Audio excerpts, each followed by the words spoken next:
Log on, tune in, find out. Another good idea from Cambridge. Moved to China's Shanghai Jiao University. It's going to talk about Boltzmann type equation PDE, Fermi-Dirac and Bose-Einstein models. Okay, first of all, thanks for the organizer for inviting me maybe a few months ago, and then last month I had to work a lot for just this talk because otherwise it would be a lot of classical talks.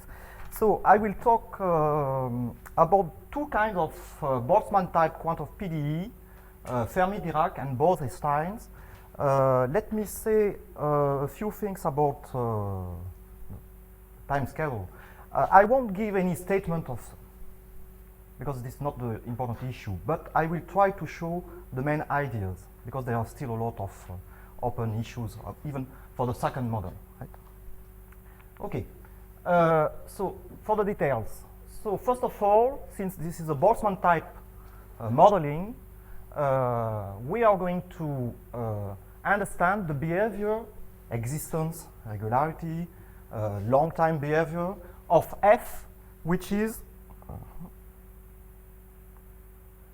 this f, which is exactly the density function, which is dependent on time t, x, which is the position, and v, which is the velocity, and which satisfies the usual quantum Boltzmann equation.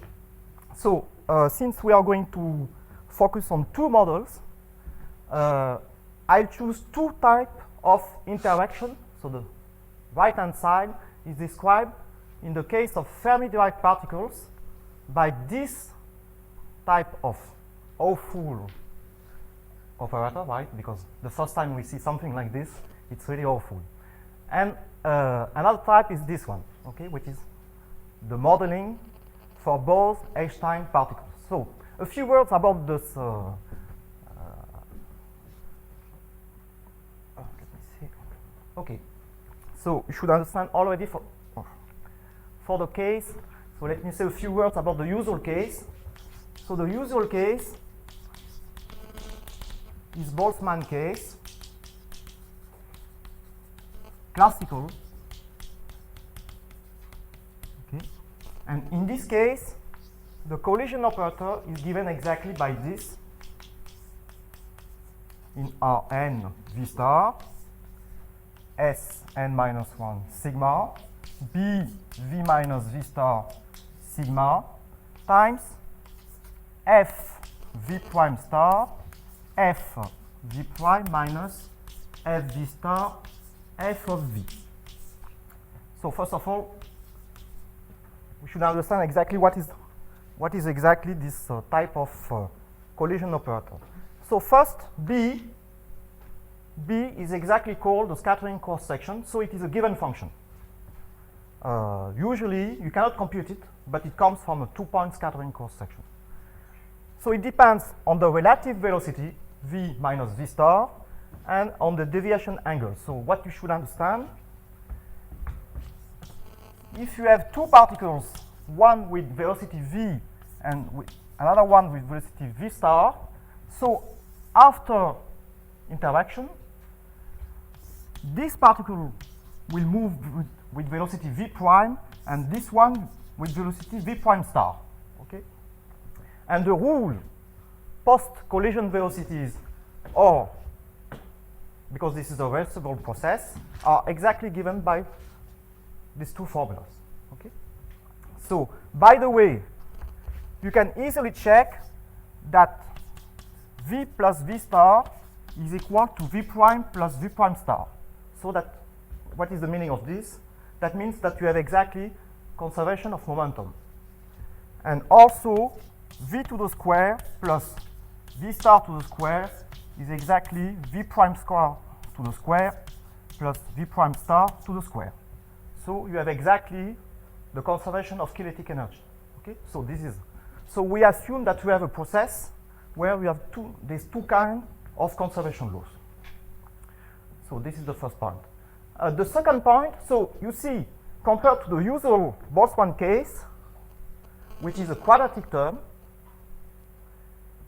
in these two quantum case, you have trilinear and even terms of order 4. Because this one, look, this one times this one times this one. So something which looks f to the power 4, okay, compared to this one, which is to the power 2.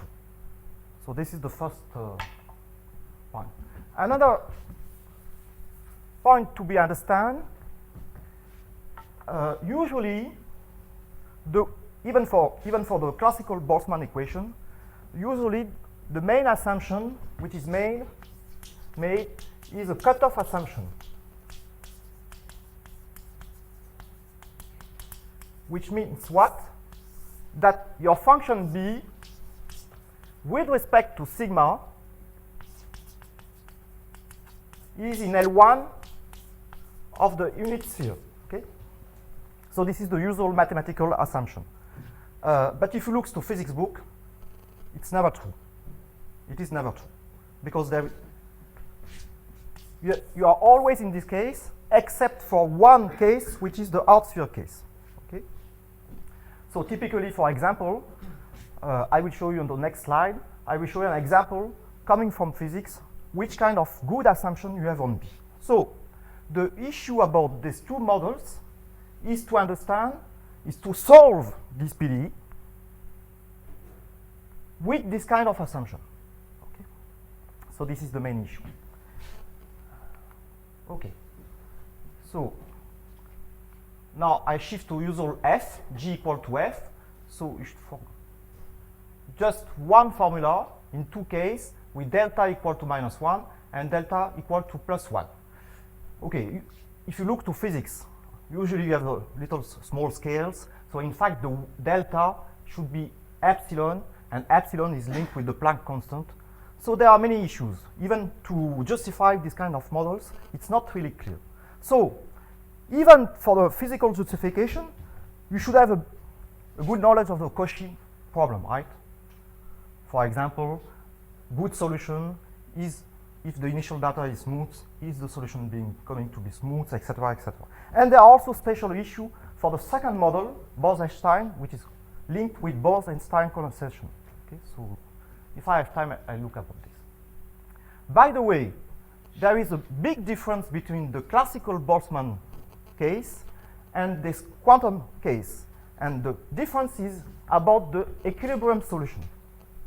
In the classical case, the equilibrium solution up to translation and rotation are exactly this kind of function. Okay, at least for function which does not depend on x and t. But in the quantum case, you see that you have a different issue. Okay? So already you see that there are two different aspects even for equilibrium solution. So the assumption about the scattering cross section. So I just went back to a recent review by Escobedo and al., Michler and al. And if you look to the appendix of this paper, they made a very beautiful review. They made a lot of computation for the scattering cross section. Let me say a few words about this. It's not really clear if the quantum B, which is B, okay, B should depend on the Planck constant. But it's not really clear if this B is really equal to the classical cross section, because usually you need to solve some Schrödinger equation, right? So it should depend on h bar, but I don't know. Even on this point, it's not really clear. So anyway, I will take this kind of classical cross section, which are usual one. So first of all, you see that the B is a function which depends on v minus v star, which is the relative velocity, and a small function b. Okay, and so typically phi is something z to the power gamma, and small b has this kind of singularity, 1 over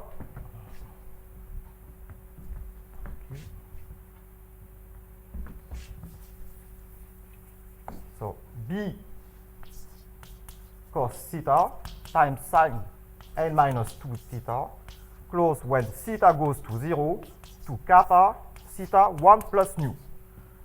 So if you check by shifting to polar coordinates, this one is never integrable close to 0, right? So this is the usual physics cross-section. So the point is, with this kind of cross-section, what is the issue for the Cauchy problem for these two quantum kinetic models? So again, a few words about the classical case. In the classical case,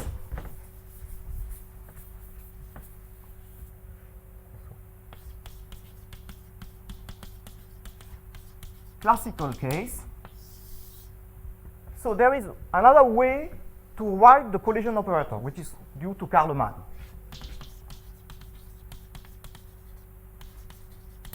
And in this case, your QFF is similar to something which looks like this. So for example, in dimension 3, the H, let me see,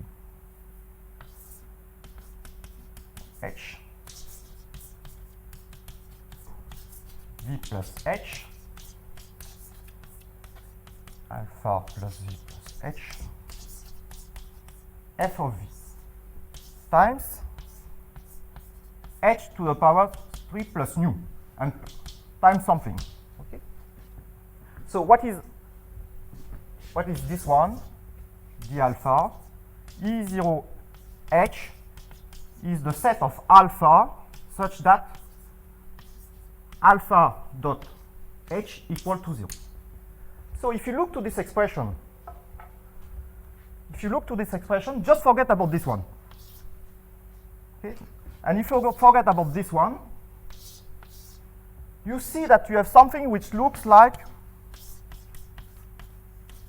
1 over H to the power 3 plus nu, F V plus H minus F of V, right? And what is it? This one is exactly up to some constant to minus Laplacian of F at point V.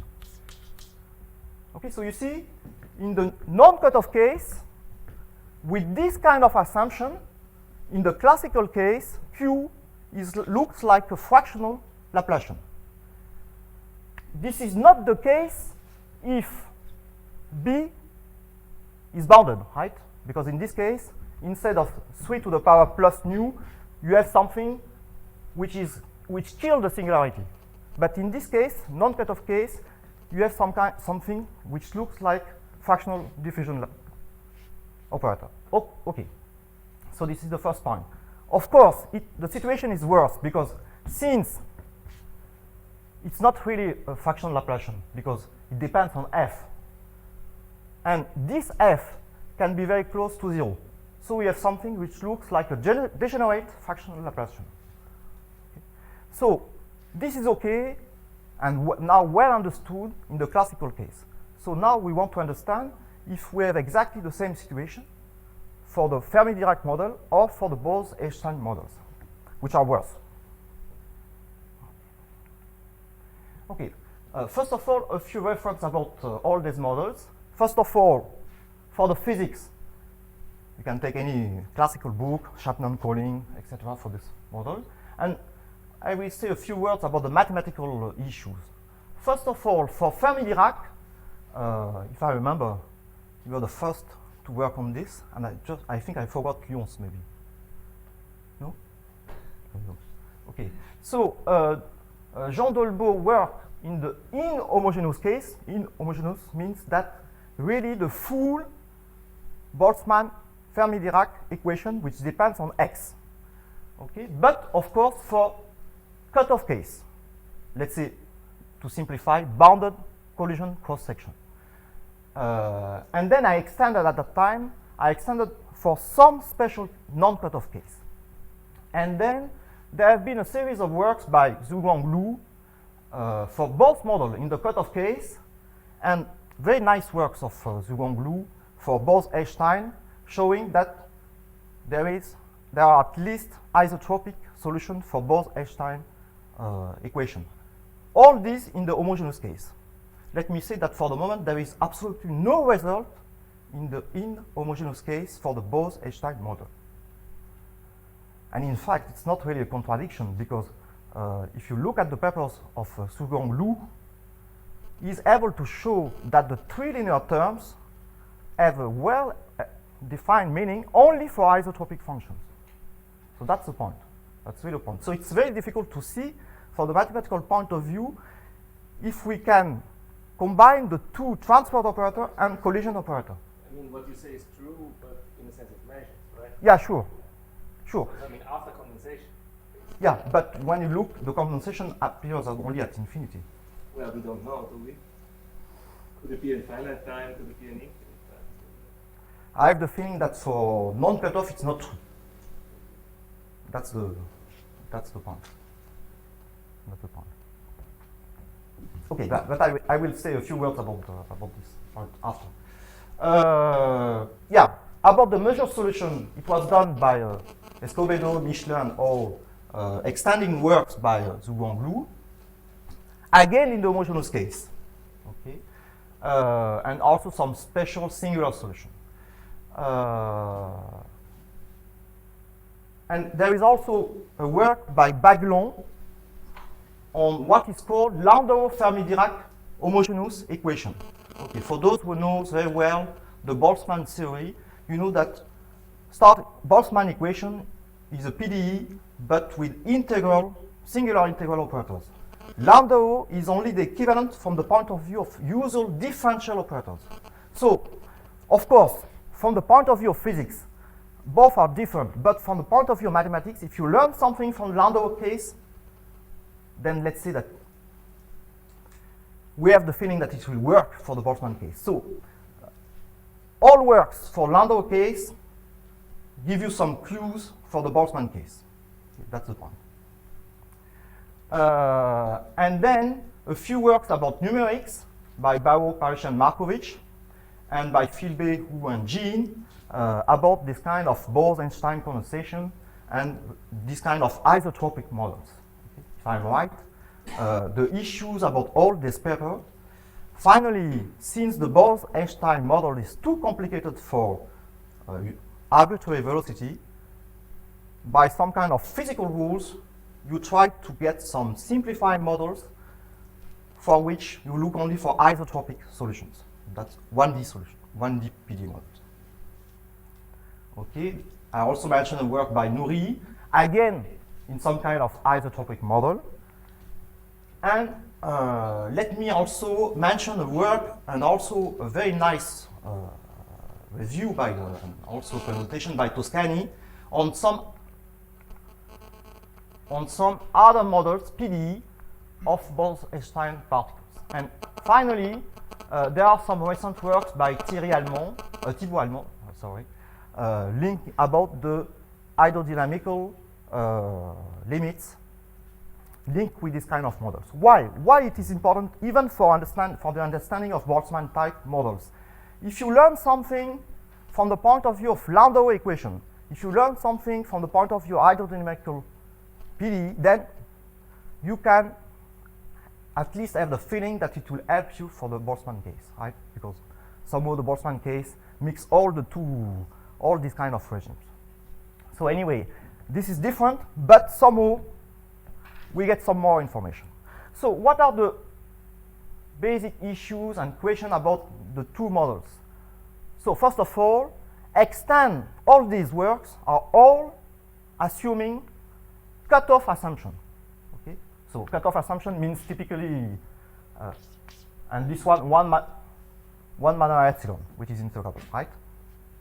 So what about non-integrable cross section in the non-cutoff case? Then, in this case, study of regularization properties, at least in the homogeneous case, means only for functions which depend on V and not on X. What about the inhomogeneous case?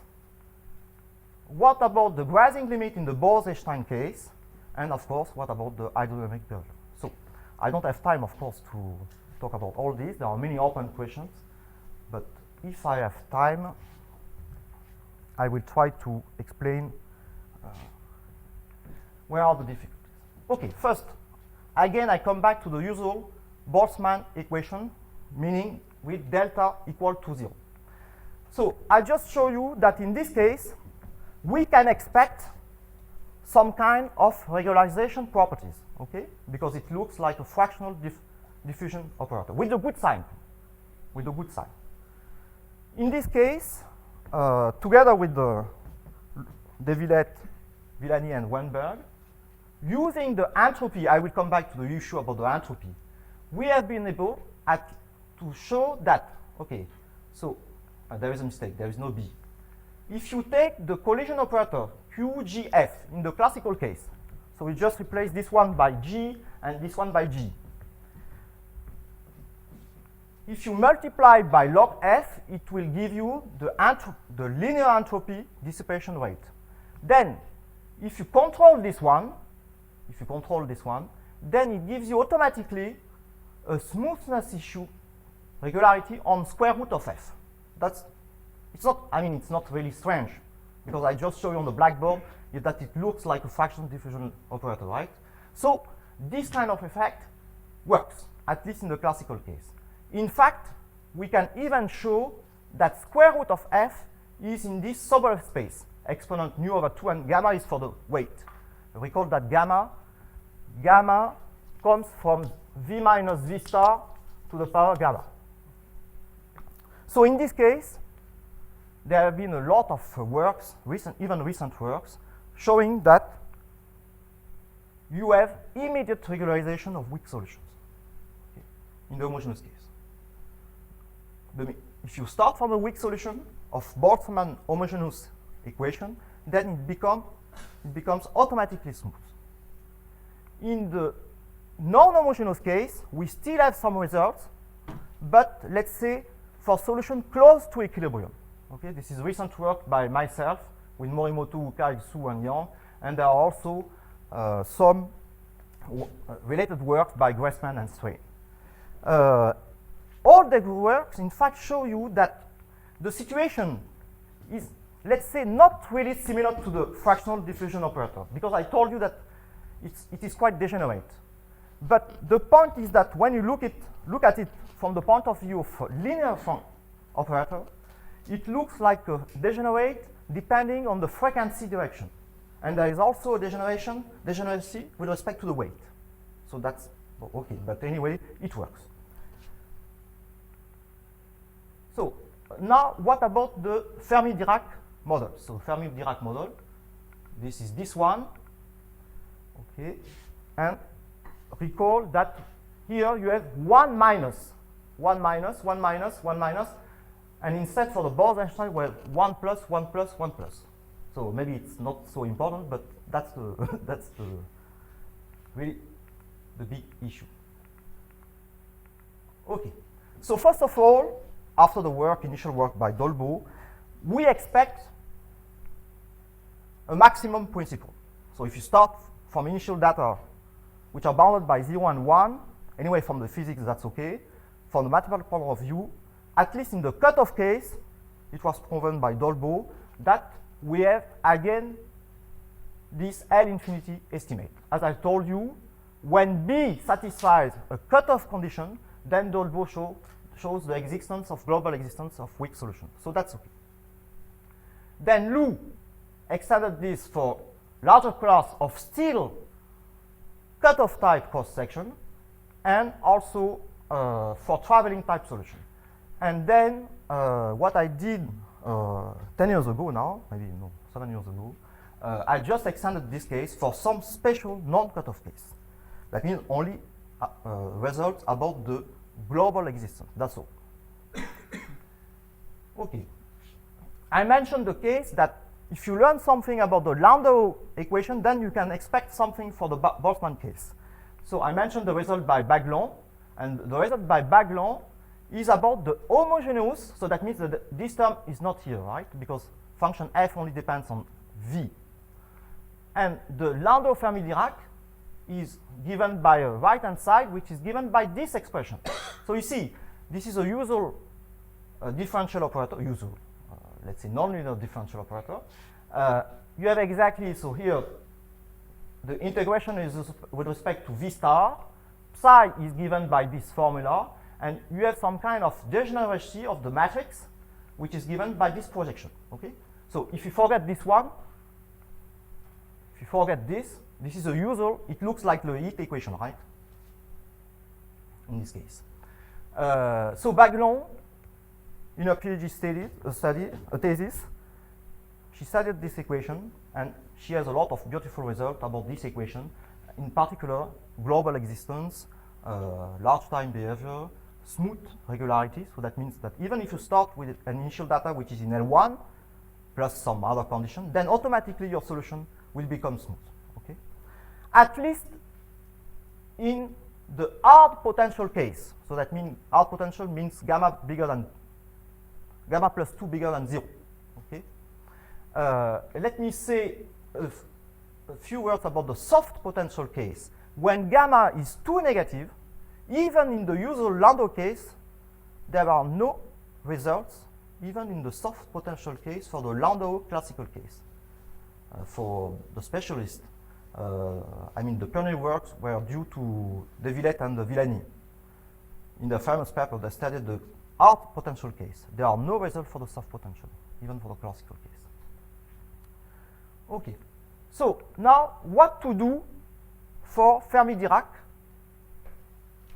Boltzmann type equation. So first of all, a few words about the a priori estimates. This is all classical. If you start with Q, which is QFD, which is the usual, which is the Fermi-Dirac collision operator, by multiplying by test function phi, you get exactly by usual trick from the classical case this expression. So this expression, let me say, this expression. This is exactly the same. So let me say a few words about, you see, your test function appears here like phi prime plus phi prime star minus phi star. Okay? And this is one important issue about this, is that for example, phi prime minus phi is less than, by Taylor formula, v prime minus v, and v prime minus v, if you compute this one, is something like v minus v star sine theta over 2. Okay? So you see that if you have a singular cross-section, this will give you 1 power of theta. So it kills 1 power of theta. Okay? So remember that your b shifting to polar coordinates is theta 1 plus nu. So this theta comes here, and so it kills 1 power. Okay? So for small singularity, and in particular for small singularity, recall that nu is between 0 and 2. So OK for nu between 0 and 1. Okay? So that means that the weak formulation, if F is a smooth solution, this definition of Q given by this weak formulation is enough to kill the singularity for small singularities. Okay. But anyway, if you use this formula, and if you take the usual function phi, for example, phi equal to 1, phi equal to v, and phi equal to v to the square, so all these is exactly 0, and then you get the usual conservation of mass, momentum, and energy. And of course, we know that we can assume that F is between 0 and 1.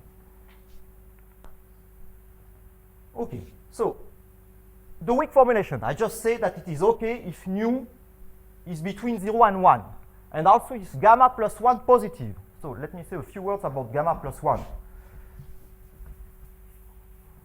So when you look to the weak formulation, your function b, the cross-section, appears like this, gamma, and you have something which looks like plus nu. Okay?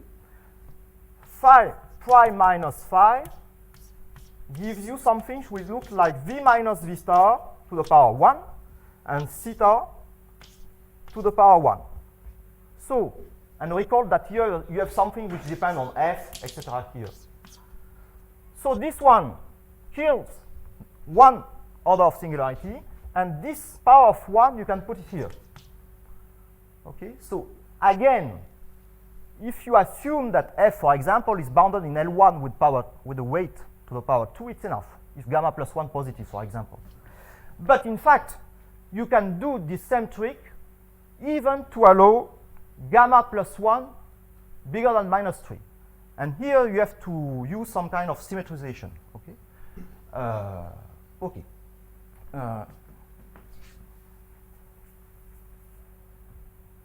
So now what to do for nu bigger than 1? Okay. So the problem is to kill if nu is between 1 and 2, or to kill the singularity. Because if you just use the Taylor formula, it kills 1 power of Caesar. So how to kill higher singularity? You have no choice. And this is one lesson we learned from the usual Boltzmann case. We have to use the entropy dissipation rate. Because the entropy dissipation rate is exactly like the coercivity for the heat equation, so it gives you some kind of regularity. If you have this kind of regularity, then you can kill higher singularities. Okay? So, but before using entropy dissipation rate, let me say why in the usual classical Boltzmann case for delta equal to 0, we don't need the entropy dissipation rate. Why? Because in this case, Q f times a test function phi is exactly f of v star b phi prime minus phi. Okay? In the quantum case, you see here, I forgot something.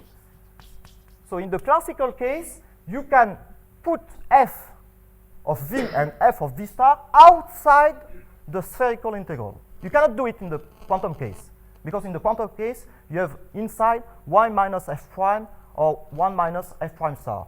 The point is that in the classical case, the expanding with Taylor formula at order 2, the first order term gives you this quantity. And this quantity, you see, it seems to have a singularity of order 1.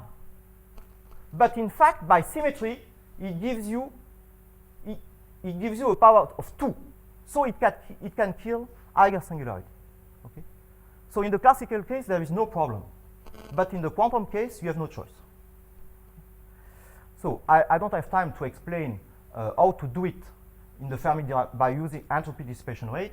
But if you know, for example, the old work of Cédric Villani for the Boltzmann, classical Boltzmann homogeneous case, he was also using this kind of trick. Okay. Now, what about the entropy? So the entropy for Boltzmann-Dirac model is given by this quantity. Okay, 1 minus f log of 1 minus f log f. In the classical case, it's only given by this quantity. Okay. Then, okay, usual trick, you just take your equation, you multiply by log of f over 1 minus f, you compute, and then you find this expression. And okay, so this expression is exactly the initial entropy, and this expression is the entropy for the solution. So it means that if you control the initial entropy, then you control this term, and you control also this term. So let me forget about this term. So I focus about this one. dBd, no, I made a mistake. This is dFd in the Fermi-Dirac.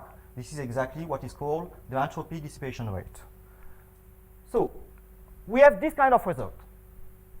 If you control the entropy dissipation rate, then you can have a Sobolev regularity on f. In the classical case, you have a Sobolev regularity on square root of f. Okay? But since here we are in the Fermi-Dirac case, f is in L infinity, so the square root is okay. How to do it? The proof is very easy. I just show you. So you start everywhere. You just take g equal to f. So you just multiply q by log of f over 1 minus f. So this kind of computation, you can find it, for example, in the classical case, in the paper by myself and Cédric and Laurent and Bernd. So this is the usual trick. And then the point is to get this expression. Okay? Get this expression. There are two terms, this one and this one. The first one will give you the coercivity. Just trust me, give you the coercivity. And the second one in fact, will be bounded from above. Okay? It will give you this term. Okay, so the first term. So just remember that we have always this kind of expression. In the usual classical case, we have only G prime star. In this case, so I first start with A2, which is here, and A2, by usual trick, you can show that A2 is exactly equal to this, okay? So, for those who know a lot about Boltzmann equation, when you look at this expression, as I told you, then we should think that, oh, we should ask G to be in C1 something, at least to have some kind of regularity to kill the singularity. But this is a nice result from the cancellation lemma of previous work, that in fact, this term is exactly given by a convolution. Okay? So A2 is bounded from above by some kind of L1 norm with eventually some kind of weight. So if you want to show that you have regularity, it can only come from A1. So A1, you can show this kind of lower bound. So if you remember, by Kalman representation, V prime is exactly V plus H, and V is V. So you see, if you forget this term, you have exactly F plus V plus H minus F of V to the square. So we are very close to the usual homogeneous Sobolev norm, okay? But the problem is this term, because this term can be 0, right? There is no lower bound on G. So if we assume that there is some kind of lower bound, it's okay. But usually it's not known. And even if you think about the inhomogeneous case, there are some very big issues about the vacuum state. You can have some density, but the density can be close to 0. We don't know, even in this case. So we should avoid this kind of vacuum state. But in fact,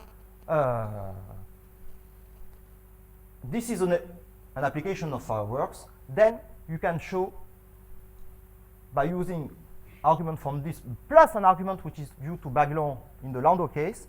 Then from this you get exactly that F is in H nu to the power 2. Okay. So is it the end of the story, at least for the homogeneous case?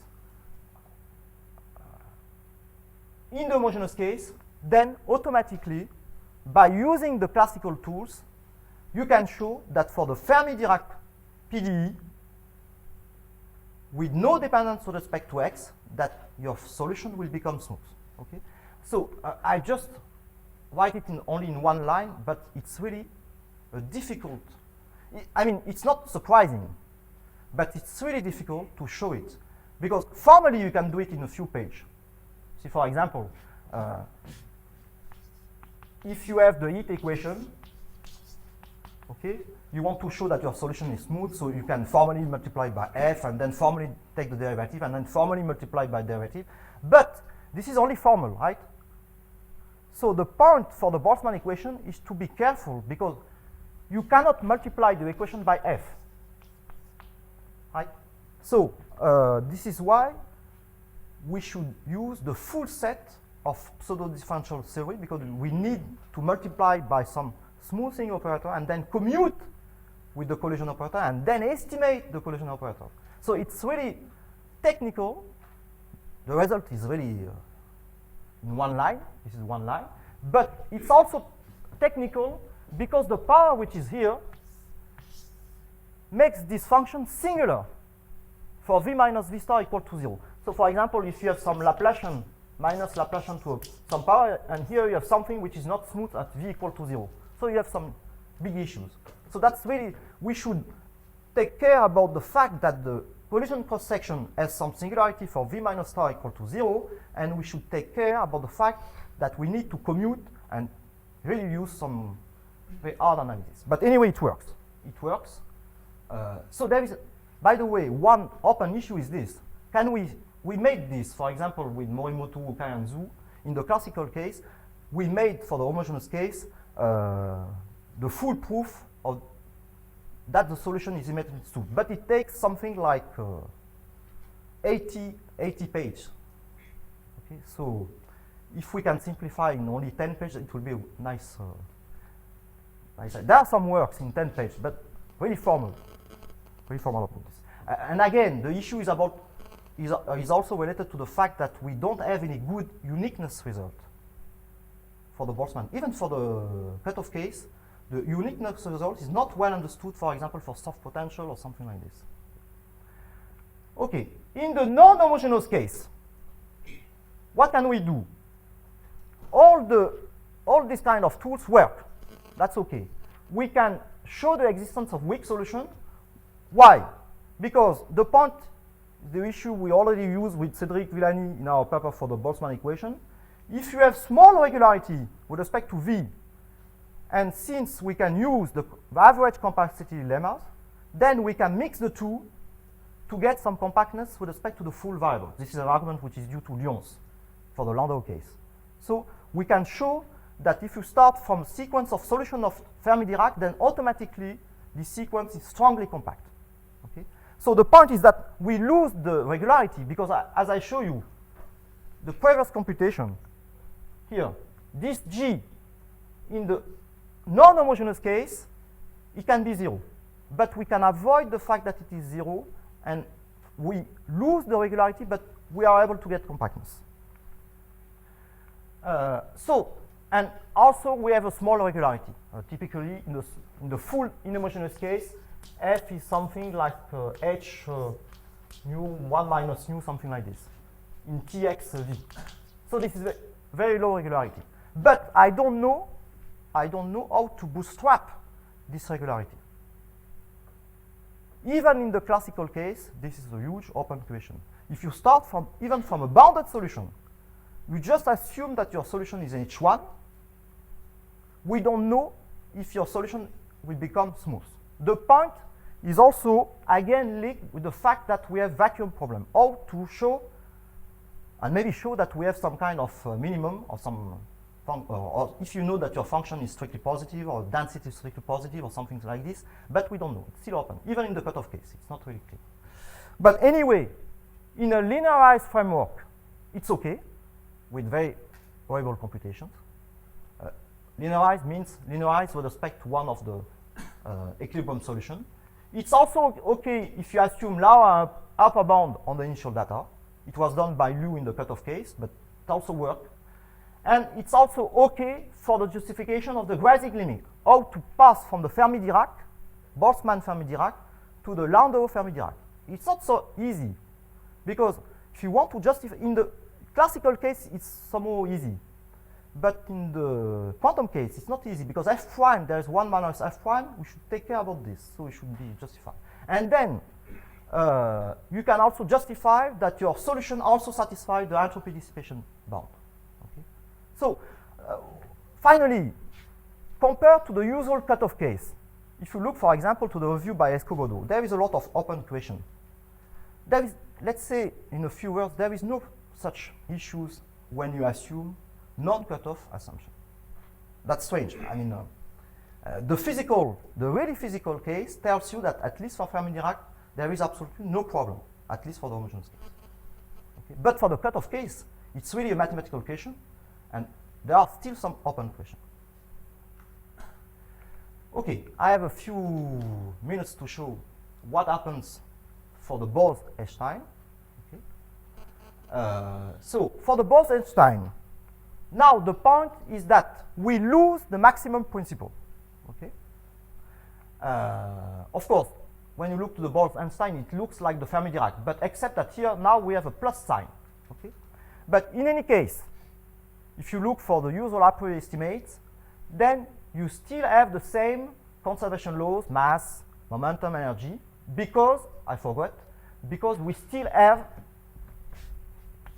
Q in the Boltzmann Bose-Einstein times phi, you still have phi prime plus phi prime star minus phi star, okay? So you still have this one, and of course, we can expect cancellation.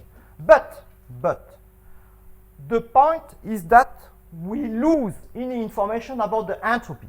For the Bose-Einstein, the entropy is a really weak entropy, given by this expression, 1 plus f log 1 plus f. It is really sublinear. , okay? So you don't gain anything. And of course, you can say that we don't gain anything, but maybe we gain something on the entropy dissipation bound, right? But I will show you that's not really clear. It's really not clear. And also the point that you should be also careful about the fact that now even equilibrium solution might have singularities. Okay?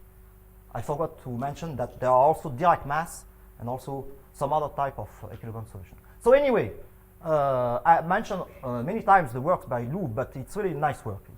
He made 3 papers, but it's really impressive because depending on the temperature and the initial data bound with respect to energy, he was able to make some physical implications. Not, of course, not for all cases, but at least it's really important. But anyway, the first issue is how to give a sense, how to write a weak formulation for Bose-Einstein.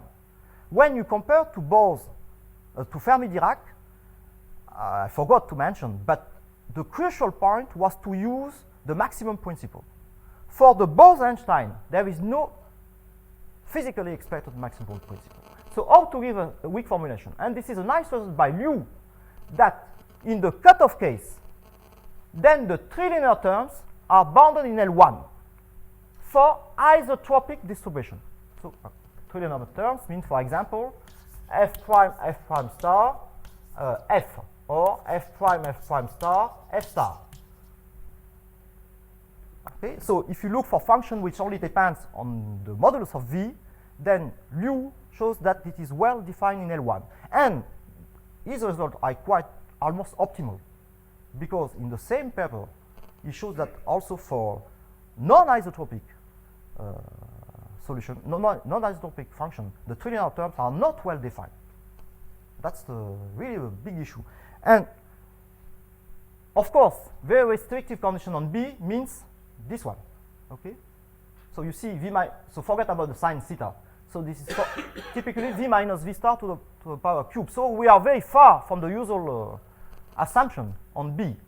Okay, but in the same paper, he also shows that if you relax this assumption, then even for isotropic function, the trilinear terms are not well defined. So somehow, from the point of view of mathematics, in the weak formulation given by Liu, it is quite optimal. We cannot work outside the isotropic function, and we cannot work out by relaxing this kind of cross section. So how to deal with non-cutoff cross section? So, and before showing you a few clues about this, I want to make a connection between the Fermi-Dirac model and the Bose-Einstein model. Okay, so if you start from the Bose-Einstein models, which is written on the first line, if you set G equal to 1 plus F, you plug into this, okay, and then you see that G, which is given by 1 plus F, satisfies dTg equal to minus QFD with a minus sign, okay, here, minus sign. So I just told you that for Fermi-Dirac, it looks like the heat equation. And what we see here, we have exactly the reverse, the reverse heat equation. Of course, not in the same space, because I just set G equal to 1 plus F.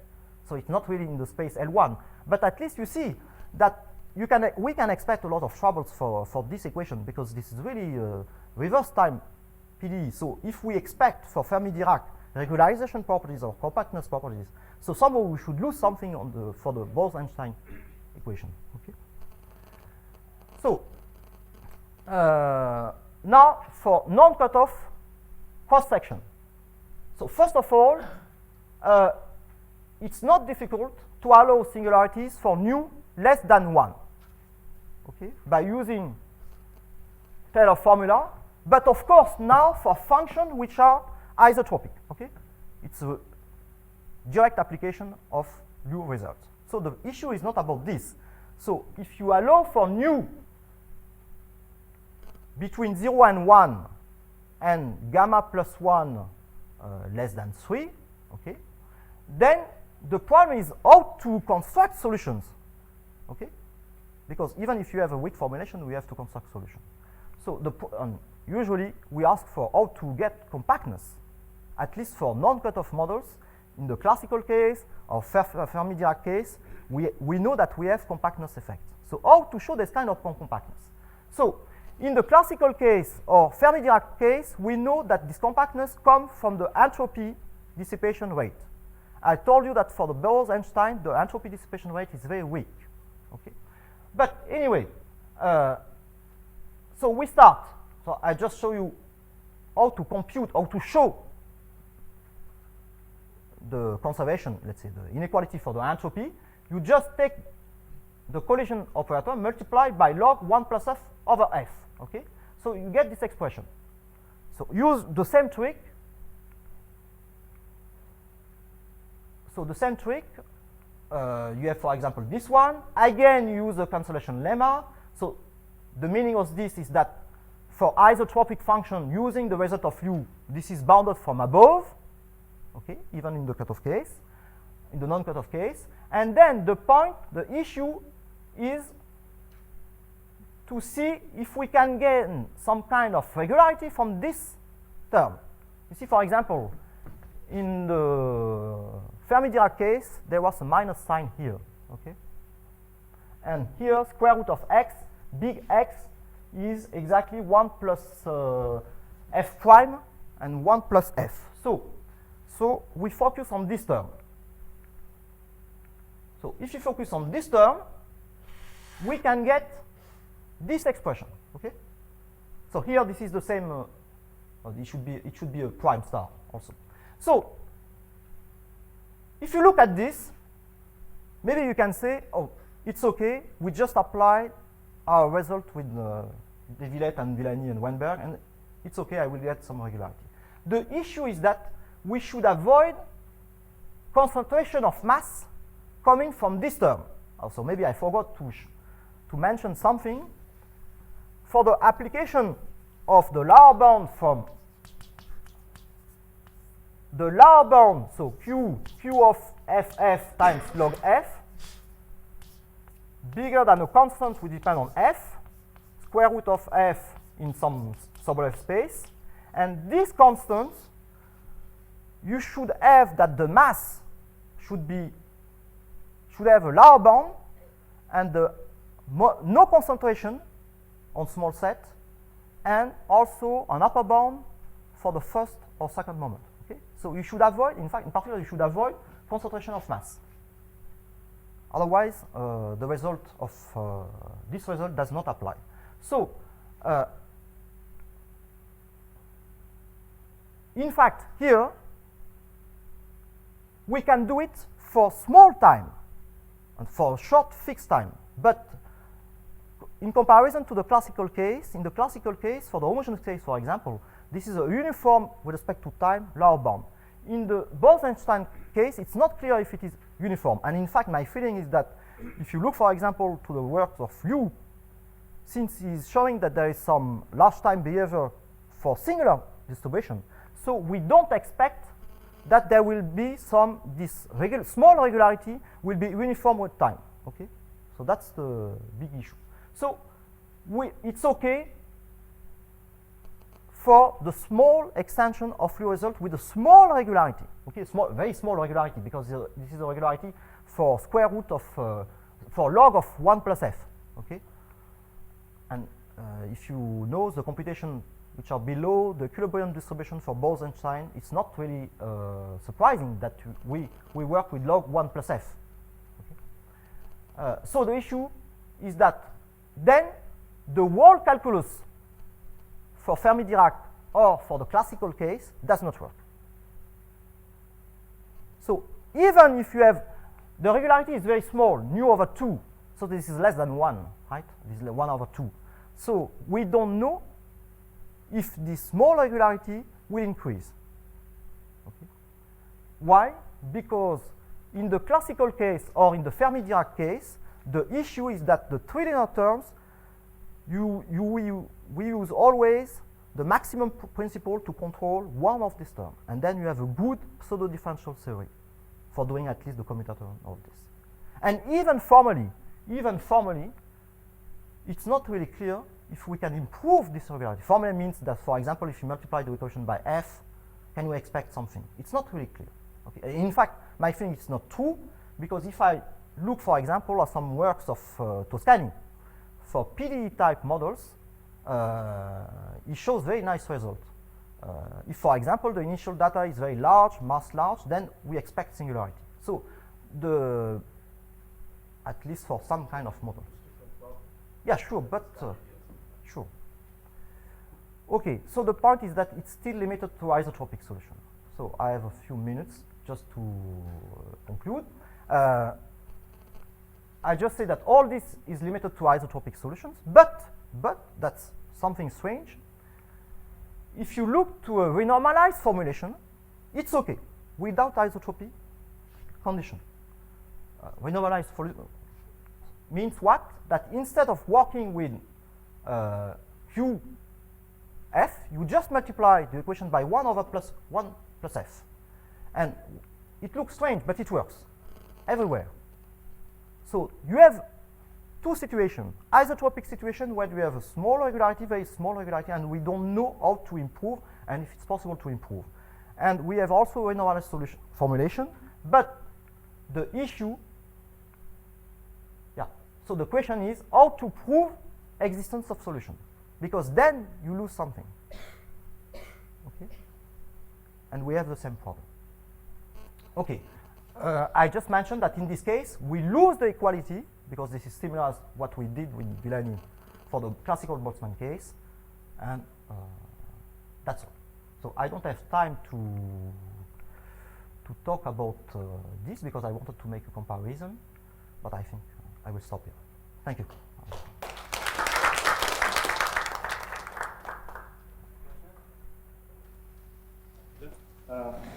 Just a comment. When I look through the physical literature on the derivation of the boson quantum Boltzmann equation, the first thing that appeared very clear was that this equation is already the the result of some kind of semi-classical limit procedure. Yeah.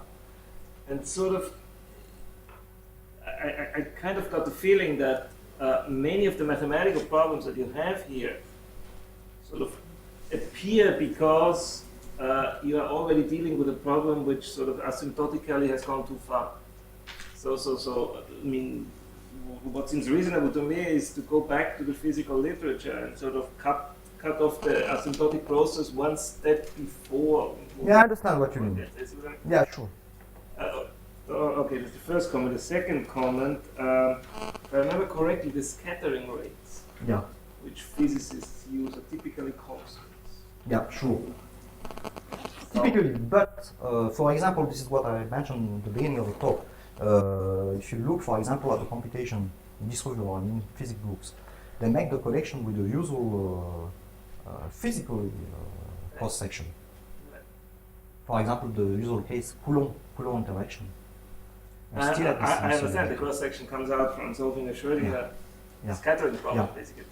But still, in this boson case, I understand. You sure? I read somewhere that the physicists like the constants for some reason, which I didn't fully understand.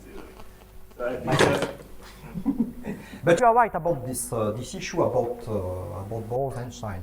I forgot to mention that, for example, there is a nice paper by Nouri. She's actually working about very nice, maybe physically better model. Couple equation, Schrödinger equation, and then quantum kinetic evolution. I think this is the way. But it does not solve the issue about the isotropic case. Because my feeling is that if you look for models, kinetic models, which contain even this one or from the point of view of mathematics, we cannot remove the isotropy condition. Well, yeah, and it's even worse than that. I mean, as you said correctly, I mean, the entropy gives you nothing. Yeah. So sublinear. So you have. Yeah. You have a model where entropy doesn't tell you any. Yeah, sure. So it's very. I mean, I'm getting a bit suspicious of Yeah, sure. But there are some models, for example, if you look at biology from Bertam. Oh, You see, for example, there are also some kind of singularity. But but here we should be sort of closer to the first principles. Then. sure. Other questions? Yeah. Jiao? Just to continue on what you mentioned, Peter.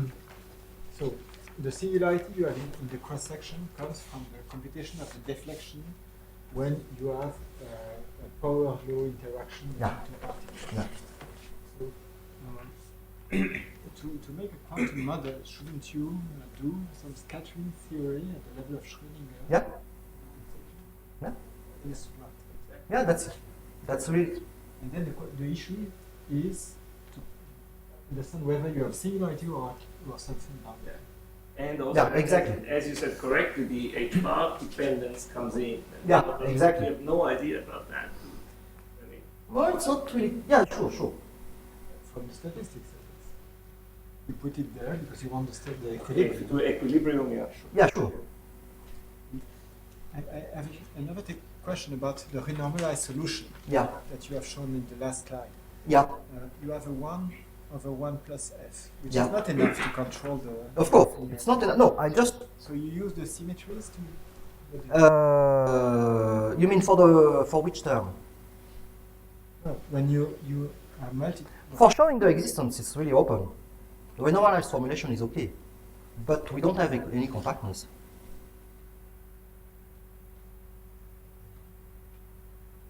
What I can show is that you have an inequality. It's not too difficult because this is really the same trick as in the usual classical case. Yeah, except that we have a cubic term.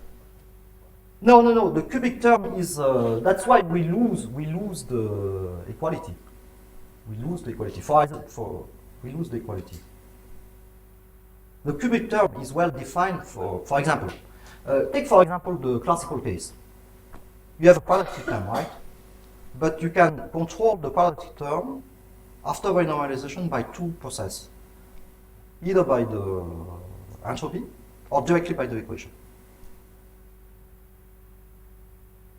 For example, in the non-cutoff case, the quadratic term, the renormalized quadratic term is not controlled by the entropy dissipation rate for the classical case.